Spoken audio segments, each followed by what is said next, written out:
Aku tanya nak repaint warna apa, kau sibuk nak buat carbon.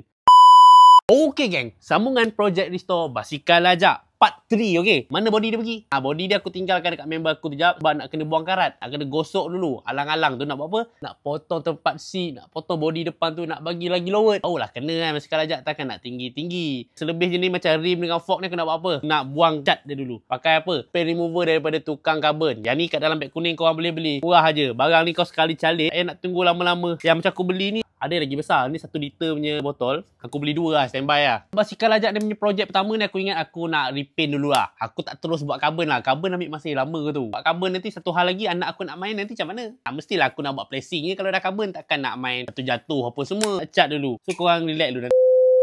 Yang ni pun aku nak hilangkan jugalah cat dekat crown dia ni. Nak bagi dia warna silver je lah balik. Kalau warna dia tak lawa silver tu, aku ingat nak polish balik apa semua, bagi dia naik balik. GT ni pun aku ingat aku nak repaint balik lah. Ni kena hati-hati sikit buka. Kebiasaannya paint remover ni kalau kau buka dia memang pop. Kalau dia dah pop dekat depan muka kau, memang terkejut punya. Kau pun dah kembung tu, tahu dia mesti meletup je. Bismillahirrahmanirrahim. Bayanglah aku. Oh, tengok penutup tu pergi kat mana. Panas kau anjing. Tempat tadi.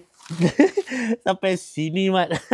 Yang ni aku tak ada besen. Tu pun satu hal juga. Tayar ni aku ingat nak cabut dulu. So yang ni tayar dia pun dah rosak lah ni. Tukar juga nanti tayar dengan tube baru. Pakai tayar warna apa lah? Rasa-rasa lawa. Next. Ni make sure kalau nak buat safety kau pakai sarung tangan lah. Ni panas sikit barang ni. Kau jangan bantai-bantai pegang tau. Senang lah. Macam ni sekarang ni crown ni aku dah buka. Aku rasa ni GT ni pun saya elok buka lah. Senang cari mata dia jap. Patutnya benda ni aku buka tadi. Keluar kau sekarang. Dadah.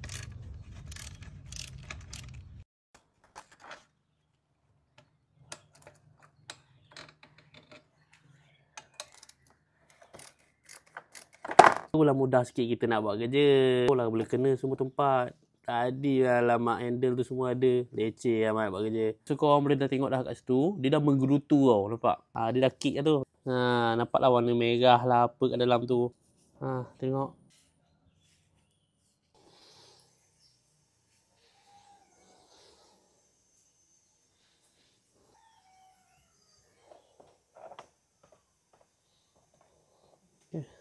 Okay.